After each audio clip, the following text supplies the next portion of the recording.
make a click sound in Geometry Dash.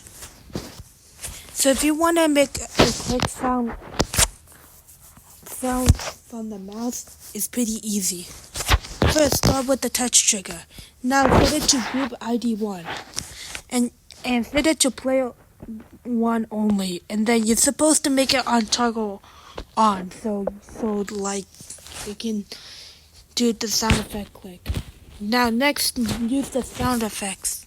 Now do it. Now go up and search up click and pick any clicks you want.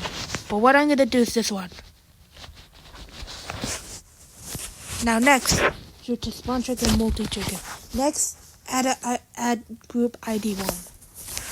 And that is how you do it. Thanks.